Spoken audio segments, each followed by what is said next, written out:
Ayan guys, so nandito tayo sa unit ni Sir Isidro at ito ang turnover na po ng kanilang pinapangarap na bahay dito. Sir, shout out. Shout out.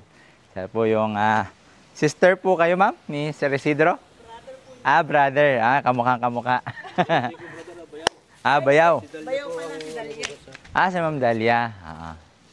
So sila po yung representative. Hintayin na natin si Sir, si Engineer.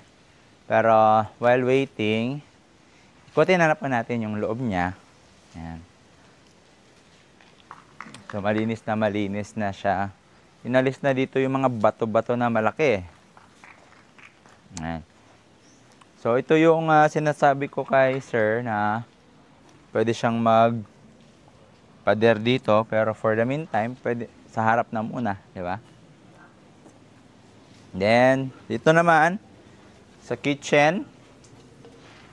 Ayan, pasok po tayo. Ikutin po natin yung bahay.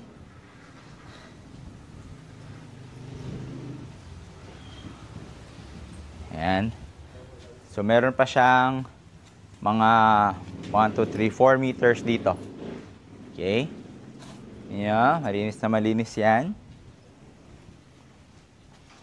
Yes. So, dito naman yung kanyang pwede niyang gawing kitchen extension.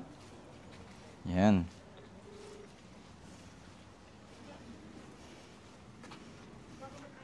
At sementado na yung kanyang dito yung kanyang carport. So pwede siyang carport. So murang-mura lang nung nakuha ni Sir.